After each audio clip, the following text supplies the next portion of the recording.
in with the Lucknow Super Giants at 27 crore. Mustafizur Rahman of এবারের IPL mega নিলামে 10 দামি খেলোয়াড়। IPL ইতিহাসের আগের সব রেকর্ড ভেঙে দিয়েছে এবারের মেগা নিলাম। 18তম আসরকে সামনে রেখে সৌদি আরবের জেদ্দে অনুষ্ঠিত 2 দিন ব্যাপী নিলামে 577 ক্রিকেটার তালিকা থেকে 182 জনকে কিনেছে 10 ফ্র্যাঞ্চাইজি, যেখানে সর্বোচ্চ দাম পেয়েছে ভারতীয় উইকেটরক্ষক ব্যাটার ঋষভ পন্থ।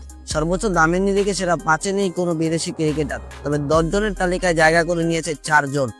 মেগা নিলামের প্রথম দিনই রোববার 24 নভেম্বর সর্বোচ্চ 27 লাখ রুপি দাম পেয়েছে পন্থ। 2 কোটি বৃত্তিমূল্যের এই ক্রিকেটারকে দলে বেড়াতে শেষ পর্যন্ত দিল্লি ক্যাপিটালসের সঙ্গে লড়াই চালিয়ে সফল হয়েছে লখনৌ সুপার জায়ান্ট।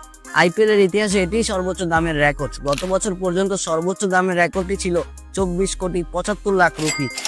পন্থের আগে অবশ্য আইপিএল ইতিহাসের সর্বোচ্চ দামের রেকর্ডটা গড়েছিলেন শ্রেয়াস আয়ার। তিনি 26 কোটি 75 লাখ রুপি দাম পেয়েছিলেন, কিন্তু তার রেকর্ডটি 20 মিনিটও স্থায়ী হয়নি। 2 কোটি বৃত্তিমূল্যের এই ক্রিকেটারকে পেতে নিজেদের পকেটের সর্বোচ্চ খরচ করেছে পাঞ্জাব কিংস। সর্বোচ্চ দামের নিরিখে তিনি আছেন ভেঙ্কটেশ আয়ার। তাকে ফের নিজেদের দলে রাখতে 23 কোটি 75 লাখ রুপি খরচ করেছে কলকাতা নাইট রাইডার্স। 3 ব্যাটারের পর তালিকায় 4-এ জায়গা করে নিয়েছে একজন পেসার। ভারতীয় পেসার আরশদীপ সিংকে নিজেদের ডেরায় রাখতে 80 কোটি খরচ করেছে পাঞ্জাব কিংস।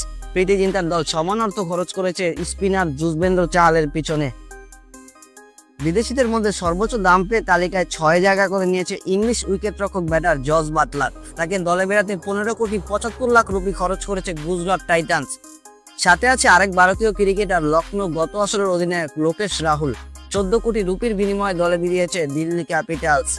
তালিকায় পরের 3 জনই বিদেশি পেসার, 3 জনই আবার সমান মূল্য পেয়েছেন। 12 কোটি 50 লাখ রুপির বিনিময়ে কিউ পেসার ট্রেন্ট বোল্টকে Mumbai Indians, English pacer Jofra আর্চারকে রাজস্থান রয়্যালস আর অজি পেসার জশ হ্যাজলউডকে দলে বেরিয়েছে রয়্যাল চ্যালেঞ্জার্স বেঙ্গালুরু।